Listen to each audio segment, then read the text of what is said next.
Pues buenos días, buenas tardes, buenas noches, queridos amigos.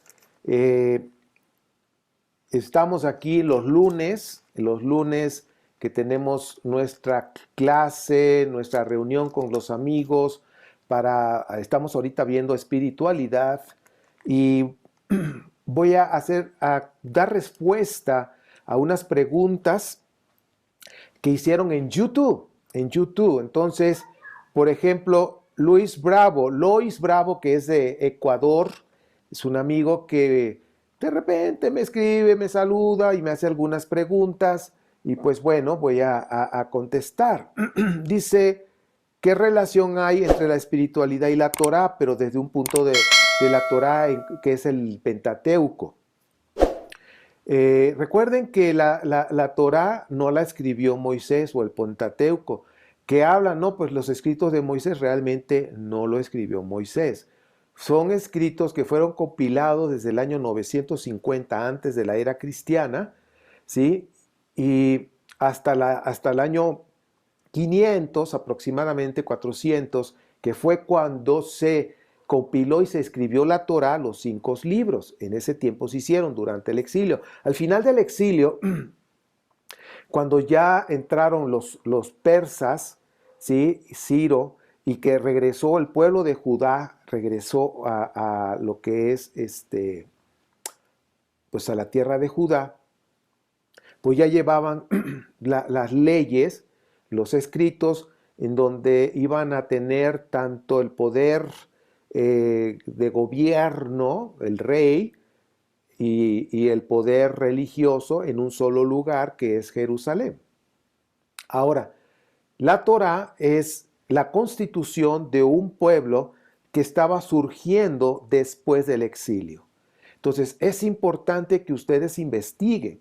Yo ya lo hice, ya llevo algunos años leyendo, investigando, y los mismos judíos, los mismos arqueólogos israelitas, pues han descubierto lo que yo les estoy diciendo, ¿ok? Tan solo de Génesis 12 hasta el 50, ahora sí que todo el del Génesis 12 hasta el final de Génesis, es una hermosa epopeya, pero no es tal cual como lo pinta, ¿sí? Y si ustedes se dan cuenta, todo está enfocado a Judá, que son los que escribieron realmente y compilaron todos estos escritos. Todo está direccionado para Judá. Judá siempre estuvo viendo la tierra del norte como la más bonita, donde había más agua, era más verde, ¿sí? La más próspera, por decirlo así. Y pues siempre estuvieron soñando que algún día pudieran tener esas tierras y llegó. Entonces, por eso hay que ver cuándo se escribió, qué estaba viviendo en ese momento el pueblo, ¿sí? Las escrituras hebreas tenemos que estudiarlas de esta manera: antes del exilio, durante el exilio y después del exilio.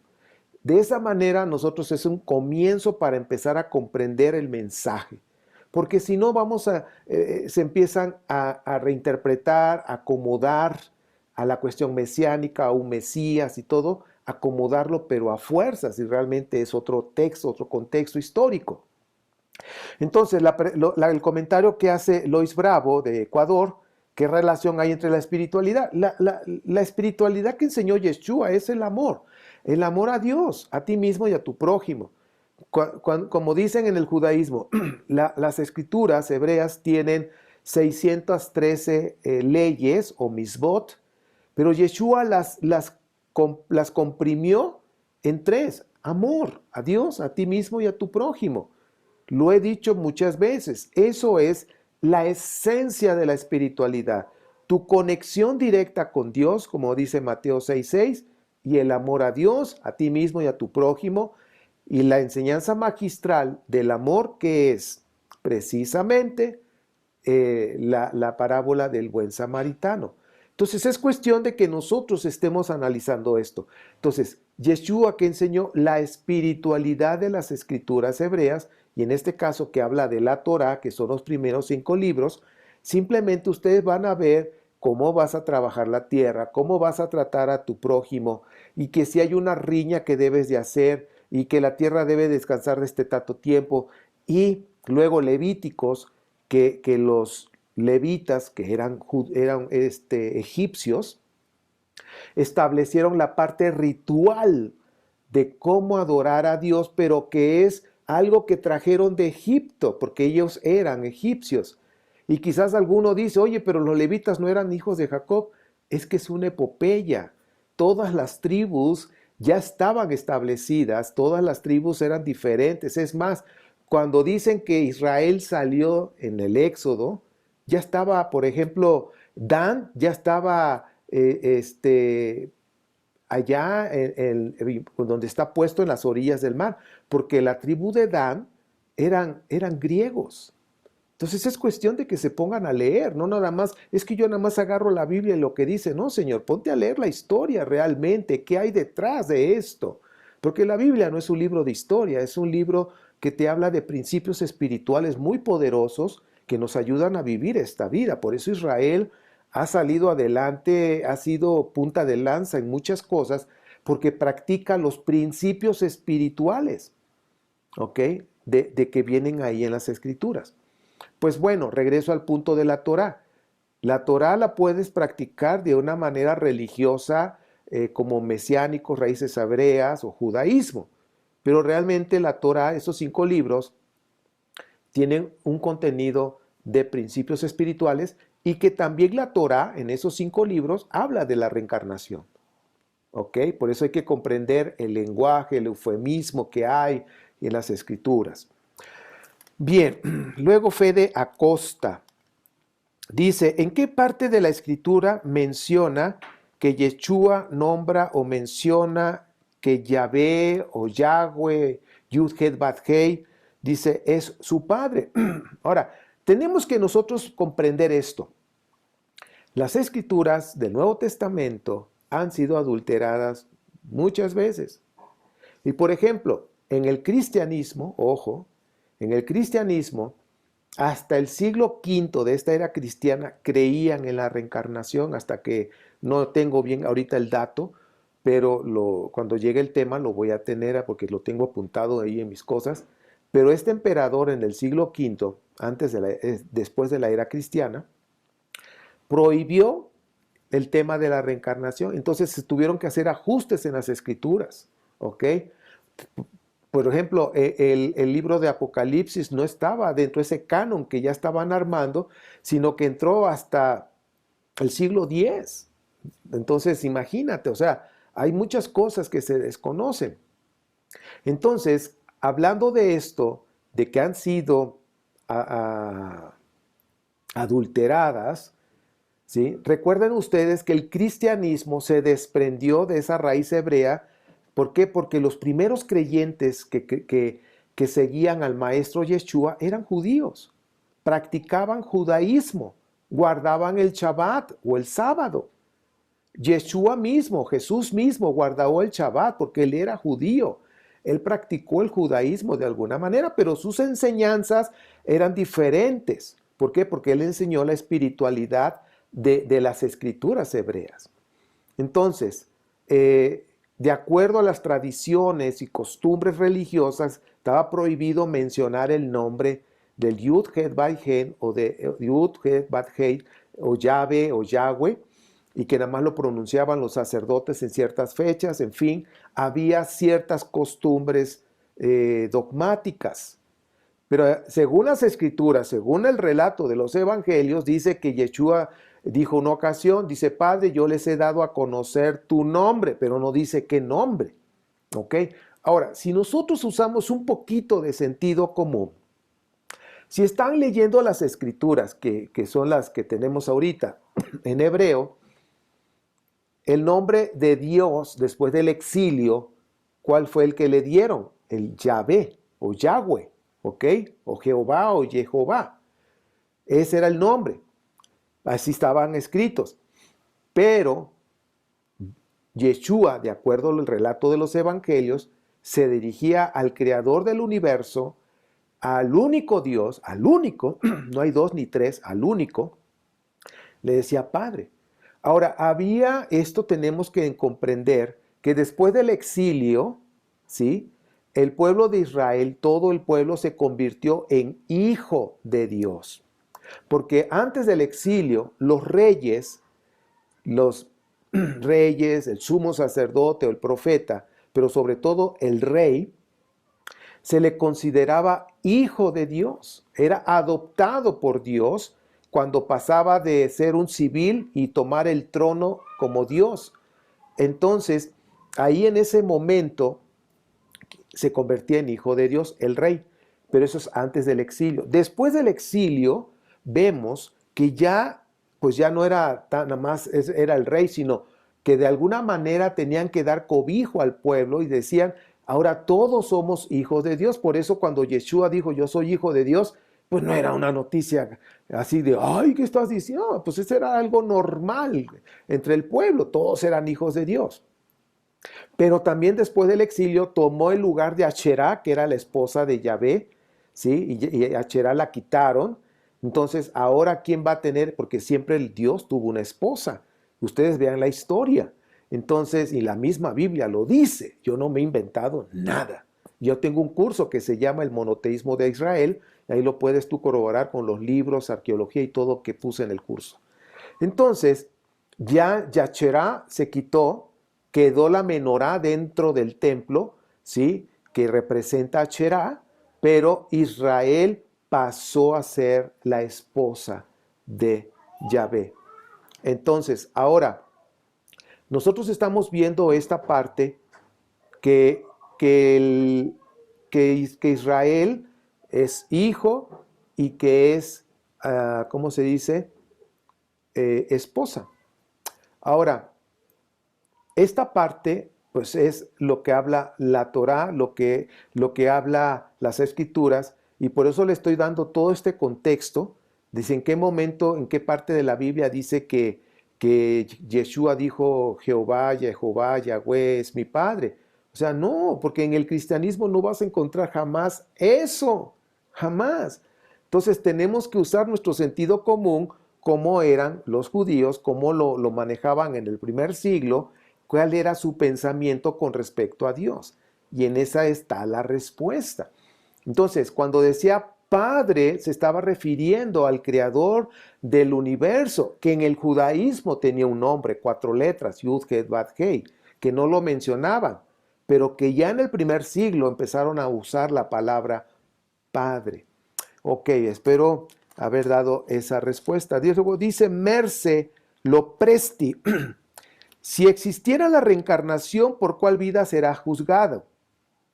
Dice, si existiera la reencarnación, bueno, las pruebas que ha habido de cientos de casos, no uno ni dos, cientos de casos, en cuanto a evidencias de personas que han reencarnado, ¿cuántas vidas? No sé, ahí se manejan muchas versiones, 10, 20, en alguna parte del judaísmo hablan de 120, 125 vidas, en otras culturas hablan de 1000 vidas, o sea, ¿cuántas? No sé, la verdad.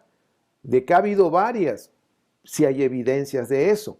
Ahora, ¿por cuál vida vas a ser juzgado? Bueno, entonces tenemos que detenernos con esta pregunta que hace Merce Lopresti, y que son personas muy educadas que hacen preguntas con mucha educación, sin buscar pleito ni nada, y de veras agradezco a Merce Presti, a Lois Bravo, a Fede Acosta, que pues platican de manera educada. Entonces, ¿por cuál vida vas a ser juzgada? Mira, para empezar no podemos mezclar, porque o es la reencarnación o es la resurrección de los muertos, que esta resurrección de los muertos no es 100% judío. Eso viene del zoroastrismo. Tienen que checar la religión zoroastrismo, que es de los persas, más o menos en los años 900, 800. Es importante que vean en esas fechas el zoroastrismo y la influencia que tuvo en el judaísmo, que hoy se conoce, sobre todo después del exilio. Entonces, no podemos mezclar lo que es la resurrección de los muertos, el juicio, sí que hay, que eso va en una sola teología, por decirlo así, y la reencarnación, que son dos temas diferentes. No podemos mezclar, ¿ok? La reencarnación vienes a esta vida a cumplir una misión, a crecer en luz, como dice el versículo Proverbios 4:18, la luz del justo es como la aurora que va en aumento hasta que el día es perfecto, y eso habla de todas las vidas que debe de tener el justo hasta que llegue a la luz que debe de tener, ¿sí? En su vida y ya no reencarna. Pero eso, ¿quién lo sabe? Pues eso lo sabe Dios. ¿Cuántas vidas hemos tenido? No lo sé, ¿ok? Lo único que sé es que en esta vida yo le tengo que echar muchas ganas, amar a Dios, amarme a mí mismo y amar a mi prójimo, caminar en amor, impulsado por el amor. Eso es lo que me compete en esta vida, cumplir la misión por la cual encarné en esta vida, ¿ok? Las demás, pues ya están atrás, ya quedaron en la historia, que a lo mejor podemos estar arrastrando cosas de otras vidas, tenemos que trabajarlas en esta cuando ya estamos conscientes de ellas. Por ejemplo, en el entrenamiento evolutivo, que es un servicio que doy y que les ayudo a ver lo que es su alma, esos códigos, esas vibraciones que hay una parte donde se ve qué es lo que ha estado, ahora sí que en sus vidas que ha tenido, y yo me he sorprendido lo que está pasando en esta vida y lo que en las otras vidas, según las vibraciones, da la información interesante. O sea, no dicen en la vida número tal, no. Pero son cosas que ahora toman sentido ahorita en esta vida. Dice, con razón, esto y esto. Bueno, ahora estás consciente que tienes que trabajar en esa área, ponerle atención porque ahora estás consciente y tienes que superar, tienes que brillar en esa área. ¿Por qué? Porque ha habido oscuridad en esa área de tu vida. La relación con tu mamá o la relación con tu papá, con tus hermanos, qué sé yo, algún área. Entonces, cuando ya te das cuenta ahora entiendo la razón por la que he batallado, entonces ahora estás consciente de que tienes que triunfar ahí, que tienes que brillar. Finalmente, ¿qué es lo que tenemos que hacer? Brillar, brillar, brillar. Brillar en mis relaciones, en todas, empezando desde niño, con los padres, luego con tu pareja, luego con los hijos, con los compañeros de trabajo. Brillar, brillar. Y cuando hablo de brillar, estoy hablando del amor. ¿Por qué? Porque cuando tú elevas tu vibración, significa que estás amando, estás pensando en amor, acciones en amor, palabras en amor. Bueno, luego dice, entonces, ¿por cuál vida vas a ser juzgado? Pues bueno, dice aquí Mercedes Lopresti, pues por ninguna, porque no hay ese juicio que tal como lo maneja la religión o el zoroastrismo, el zoroastro. Investiguen sobre eso, por favor, por favor. Miguel Franco, el que cree la reencarnación anula la redención por medio del Mesías. Volvemos al punto. O sea, estamos hablando que el pensamiento mesiánico, o sea, no tiene muchos años. O sea, el ser humano tiene 2 millones aquí en esta tierra. La religión judía realmente nació después del exilio. El judaísmo que tú y yo conocemos nació después del exilio. Vámonos a ponerle año 500, vamos a ponerlo así. Año 500 antes de la era cristiana a la fecha. Estamos hablando de 2500 años, ¿sí? Que nació el judaísmo y todos estos pensamientos mesiánicos, ¿ok? Que el primer Mesías que tuvieron, hablando del pueblo de Judá, cuando regresó, pues fue Ciro, el persa.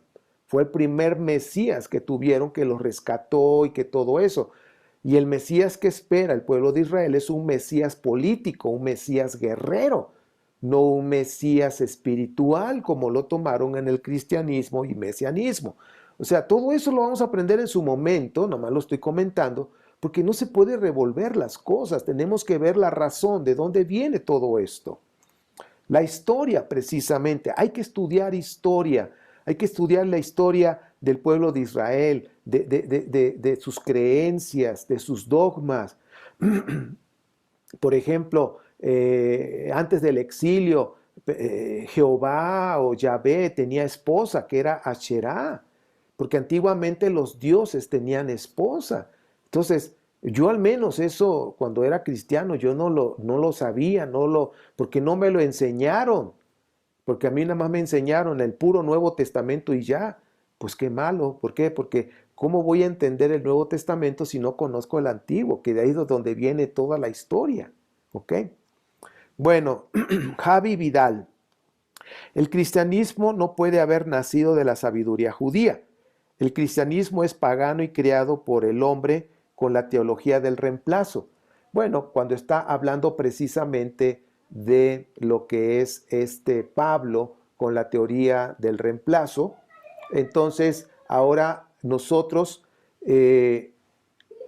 ahora sí que en el cristianismo manejan eso, bueno, yo digo nosotros, ¿no? Así creíamos que el pueblo de Dios había sido reemplazado ahora por los cristianos. Pero bueno, esas son teologías. El Nuevo Testamento tiene 7 teologías. El Antiguo Testamento tiene por lo menos 3 teologías. Hablamos ahorita de 10 teologías que se contraponen.